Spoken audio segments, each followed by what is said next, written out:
We'll bring in now US politics analyst and host of Planet America, John Barron. John, most would say that this was the speech of J.D. Vance's life. How did he go? His short life, he's only 39 Yes. years of age. He has delivered the kind of speech that will have delighted President Trump and the Trump campaign. He wove his own personal narrative around the modern history of the United States, really from the 1990s onwards, the era of NAFTA, globalisation, the deindustrialisation of the industrial Midwest of the United States, and the poverty that brought to some communities, including his own, and the damage that wrought to some families, including his own, including substance abuse and addiction. An extraordinary moment when he introduced his mother, who featured so much in his memoirs, The Hillbilly Elegy, to say, and here she is tonight, clean for 10 years, a redemption story.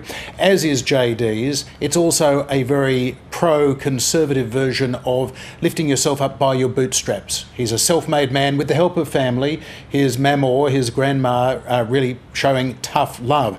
And again, that tough love from family and belief in God is a very traditional Republican notion of keep government out of people's lives, out of people's families, but allow them, if they've got the ingenuity and the strength of character, to succeed on their own. But he also wove into that as well, and this is something that is very much of the Trump era rather than the traditional Republican era, this idea that the white working class have been exploited, overlooked, and it's people like Joe Biden as a senator and as a vice president who should take the blame for sweetheart trade deals with China and Mexico, for getting America involved in wars in Iraq, which J.D. Vance went on to serve in, but is now a committed isolationist against American involvement in foreign wars. So this is, in part, a traditional conservative Republican message melded to the kind of blue-collar, white working class message that Barack Obama and Joe Biden were delivering in 2008 against then Republican President George W. Bush. So we have seen an evolution in what the Republican Party is, no longer purely conservative. It is also a populist, isolationist party appealing to the disaffected white working class. I mean, we were expecting to hear from him to lean into that personal story, to put us America first with the isolationist policies that we heard, so much about there. Do you think it is going to be he is the right person to complement Trump in winning those votes in the swing states that are necessary? This is certainly a message that will resonate. He's spent much of his life in Ohio. He's a senator from Ohio, only for 18 months, but he understands the stories that they tell each other. And he understands the people of Wisconsin, where he's speaking tonight, plus Michigan and Pennsylvania, which, not for nothing, are three crucial swing states. Joe Biden needs to win those three states if he has a chance of holding on to the presidency. If Donald Trump can pick off just one of those three, then chances are he is re-elected president in November this year. J.D. Vance clearly is a gifted speaker, as well as, we already knew, a gifted writer, a teller of stories. He can weave a narrative. He expanded that narrative. This was almost like a new introduction to a new edition of Hillbilly Elegy, where Donald Trump is the saviour and Joe Biden is the villain. It's some would say cynical manipulation of his existing narrative, but one that he tells very, very well. But I will caution, Kath, the vice presidential nominee, there are two big questions, really. There are really two jobs for a vice president if they're elected. First is you break a tie in the Senate if it's a 50-50 tie. The vice president goes in and they have a casting vote, and that can be decisive. Kamala Harris used that a number of times in the first 2 years of the Biden administration to important effect, with major legislation passing as a result. The second thing the vice president, of course, does constitutionally is sits there and waits until the phone rings to say, the president's dead, you're now the president of the United States. And that's the question that we really did not have addressed or answered in this speech so far. J.D. Vance, at the age of 39, just under 18 months as United States Senator from Ohio. Prior to that, a Marine, a venture capitalist, and a Yale law graduate, smart guy.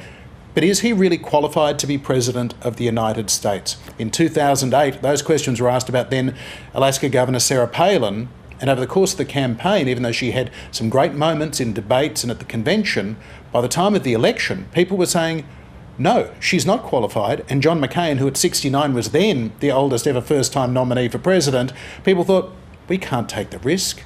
We can't elect John McCain and have Sarah Palin be president one day. So Donald Trump will now be the oldest person to stand for a presidential term, apart from Joe Biden, this November, at 78. That's pretty old. At 39, is JD Vance too young? Wow. That is the open question still. Yeah, okay. You bring up Joe Biden there because a bit has been happening in the Democrats at the moment. Obviously, first off, the COVID diagnosis. It is something that the Biden camp would not have wanted. Let's put the health implications aside, wishing him all the best in his recovery, but it is something that that campaign would not have wanted.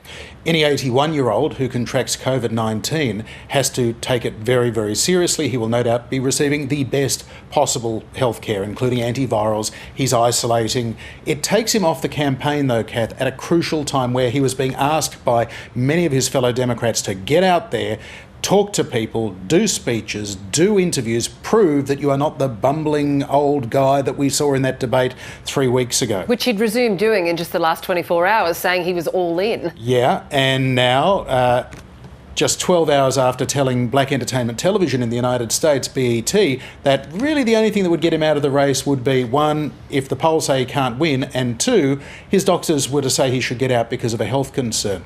Well, that's led some people to believe, now he's got a health concern.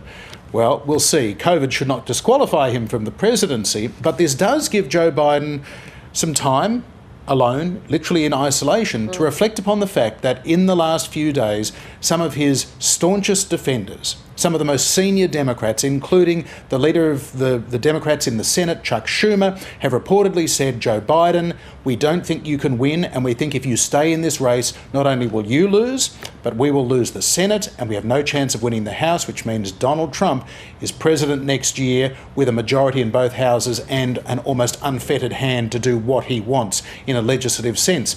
So those words may sit with Joe Biden for a couple of days as he's sitting quietly at his home in Delaware, away from the White House, not being confronted with those questions about his age and his health by interviewers for the next couple of days. He might actually reflect upon the fact. He may make a decision, or he may just see the political reality that the weight of senior Democrats saying, Joe, it's time to go, we've got a month till the convention, we need to find somebody else, that could become irresistible to him, but it's far from a done deal. So you mentioned Chuck Schumer there. Adam Schiff also has suggested that similar comments to Chuck Schumer there. I mean, is this a moment, do you think, in the Democrat campaign which is could be, take it one way or the other? Is it a critical moment? We have been wondering when the damn wall was going to break, and gee, the water's been spilling through cracks for 3 weeks now.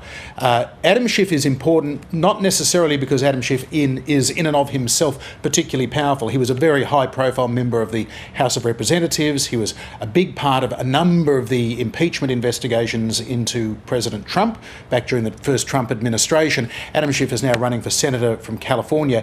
He's a big fundraiser. He's well connected to a lot of people with a lot of money. So if he's saying, Joe, get out, there are hundreds of millions of dollars also saying the same thing. That's not nothing. The other most important part is Adam Schiff is extremely close to former House Speaker Nancy Pelosi. And if Adam Schiff is saying this, then Nancy Pelosi is trying to continue her gentle pressure on Joe Biden to drop out of the race. And bear in mind, Nancy Pelosi herself was facing significant pressure to relinquish the Speaker's gavel in Joe Biden's first term. In the end, she resisted that, and Democrats lost their majority. She's now concerned that Democrats will go even further back, and she's really worried about that. So she's now speaking to a lot of House and Senate Democrats saying, well, how concerned are you? Apparently she's not calling anyone, but they're all calling her. So she can say to Joe Biden, as she's expected to do in the days ahead, Mr. President, I've had however many calls, they want you to drop out. They love you, they think your legacy is wonderful. We do not think that you're the best person to take us forward to November the 5th. We'll see if that eventuates, but this is a fascinating game because just like convincing an ageing parent they need to stop working or give up the car keys, you can't tell them in as many words sometimes that it's really time to let go. They have to come to that appreciation, that realisation themselves. You can't hide the car keys from the President of the United States. If he wants to stay the Democratic nominee, he will. He has to relinquish it. He has to give a signal that he's prepared for somebody else to take the baton forward. John Barron, as always, it's great to chat with you. Thank you. Thanks, Kate.